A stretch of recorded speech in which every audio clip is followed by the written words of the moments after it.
Today in the garage, we're recording live on the show floor of AutoTech Detroit. Our guest today is Christoph Loytved, product manager from COMPREDICT.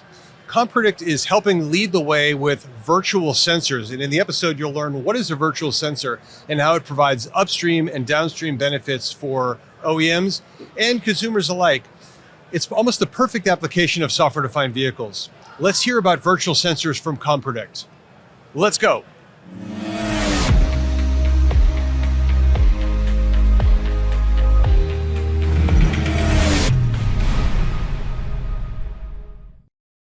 Welcome to the garage. I'm John Heinlein, Chief Marketing Officer with Sonatus. We're filming live at AutoTech Detroit, so you can hear some of the background noise. My guest today is Christoph Loytved, Product Manager from COMPREDICT. Christoph, welcome to the garage. Hi, John. Thank you. We always like to start by getting to know our guests. Tell us a little about you and your background. Sure. So I studied at TU Darmstadt. I did my master's over there, a little bit of time at UBC as well, studying. Then I went for a job at COMPREDICT, R&D engineer. So I developed virtual sensors in the first years. I think it was around 5 years. And now I recently switched to product management, now being responsible for tire wear and brake wear virtual sensors. That's great. And you're based where in Germany? It's in Frankfurt, Darmstadt actually. That's great. So we always ask our guests to tell us a fun fact about them. Tell us what the fun fact about you. All right. So for me, I love dancing actually. So specifically salsa and a little bit of West Coast swing recently. So really, this is something I like to do wherever I go. So actually here in Detroit, I also went dancing on the weekend. That was really nice.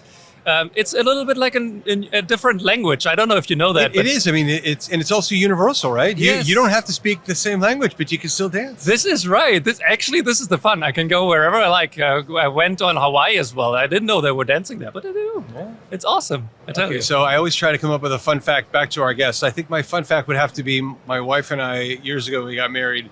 And many couples, learn a kind of a dance routine. So we actually took classes and we learned a dance routine, and we did some dance in our wedding. So there's my fun fact. Awesome. That's also fun. So tell us about COMPREDICT and your role.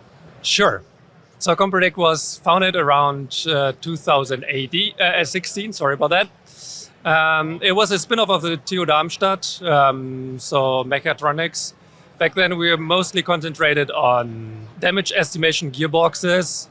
Nowadays, we really focus on virtual sensors. Mm-hmm. So basically making the most out of existing data in the car, really ensuring that we have better quality data in the car, replacing hardware sensors or giving additional sensors information to it.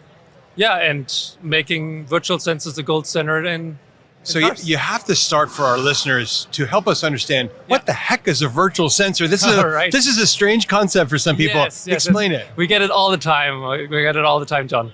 So really how it works is it's a piece of software running in the car.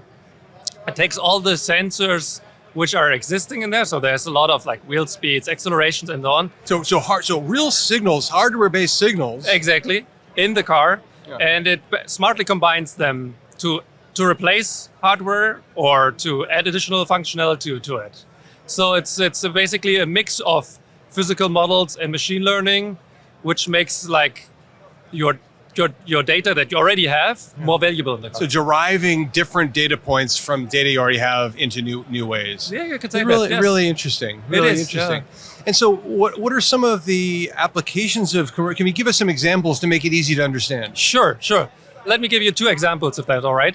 The first one, headlight leveling, for example. In headlight leveling, you have like 2 to 4 sensors in there measuring the ride height. And with these kind of like sensors, you can calculate the pitch and then adjust the headlight.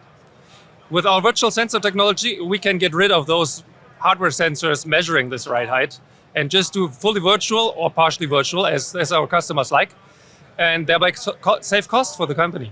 Okay. What's another example? The other example would be tire wear, for example. This one is not replacing hardware, but it's actually giving additional information into the car. So for tire wear, to my knowledge, there is not really any hardware measuring, at least not in serious cars, serious production cars, yes. And basically what we're doing, we're giving this information to the car and thereby giving our customers the opportunity to know when tires need to be replaced. That's fantastic. And so thinking about the benefits to OEMs, you touched on it a little bit, cost savings, but what are some of the motivations to shift from hardware-based sensors to virtual sensors? Yes, we talked about the hardware replacement, which I think is the obvious case, saving costs. But then getting also additional information into the car, for example, like getting back to the tire wear algorithm, it really helps to understand when a tire will be worn, to target customers really specifically to go back to the OEM branded workshops, right? So you can really have the spare part business increased. We're estimating around 180 euros over lifetime for a car. So that's actually good money. That's interesting. So upfront cost savings from sensor you don't have to put in the vehicle, downstream savings from, I would say, value-added things you can do that maybe probably benefits the consumer as well from a safety perspective. Of course. Benefits the OEMs, potentially ongoing revenue models. It's interesting, as I reflect on software-defined vehicles, and we talk a lot about this from many different aspects of the podcast, there's so many additional signals being captured, additional data points being captured from vehicles today. But companies, OEMs, don't always know how to take advantage of that. And so either in some cases that data is just not used, or perhaps it's captured but put in a giant pile that is never benefited. So I think it seems like what you're doing unlocks the opportunity to mine that data in new ways to create new value. And I imagine the great part about virtual sensors is you can add them after production. Yeah, everything is possible with these, right? This is a multitude of possibilities that we're having here. So in production, like you could save the hardware, but afterwards, even if the hardware breaks, right, post-production, you could say, like, do we replace it with the hardware, or do we actually put in the virtual sensor that COMPREDICT is doing? So there's multiple options there as well. Doesn't need to be only on production. This really depends. So it's interesting. Tell me about your production adoption. How wide is your market adoption so far? Of course. So one thing is talking about dreams and stuff like this. It always comes down if it's really used. So we're quite happy that we can actually talk about some customers that we have. That's not always the case. Before I would talk about this, perhaps let's talk about one big factor which enables us, which is Toyota, which invested recently into us. So it's not only us believing in this kind of mission, but it's actually also Toyota Motor Company, so the growth fund, which invested into us. But then, of course, customers are more important. And one person or one group we can talk about is the Renault Group. So really just like all the brands under the Renault Group, like Alpine, Dacia, they are all adapting our virtual sensor technology for tire and brake wear. So we're estimating by 2030 around 10 million vehicles. That's fantastic. So across the Renault Group, adoption of your technology as the first application for tire wear. That's huge. That's huge, yes. Congratulations. Thank you so much. And let's see if we can put our numbers soon on our website as well as you do, Well, thank you for the kind words. Yeah, Sonatas is in, depending when you watch this, 4 million vehicles today, but by the time you watch this, probably 5 or many more millions of vehicles. So we're growing rapidly. But congratulations to you. That's a great achievement. Yeah, thank you. So if we think bigger picture, it occurs to me that these virtual sensors are really a great application for software-defined vehicles. What are some ways that you think that SDVs really are a perfect match for virtual sensors? Well, there's actually a lot of dimensions we could talk about, right? One way for us is really we're making efficient use of all this data. Like we're running our virtual sensors, so we have the ability to run virtual sensors easily in these cars, crunch the data there, upload the data, which is only relevant and not all the big data amounts. Actually, the integration we hope. No, that's a really interesting point. So think about it in terms of, instead of having to send all the data to the cloud for processing, the virtual sensor in the vehicle can derive the data and send the derived data, which is probably far smaller, of course, than the source data. This is how it should be, right? We should only send relevant data, not all the data to the cloud. And as of now, for some information, you have simply not the possibility to send it from the car. But with our virtual sensors, we can create it in the car and then send it to the cloud, like the tire wear, for example. There is no information on tire wear. So that's a huge potential cost savings for data management and data manipulation. Yes, for sure. That's great. You were mentioning integration, sorry. Yes, thank you. Integration is obviously also a very important point for us as we're trying to build really scalable software which runs in many cars, right?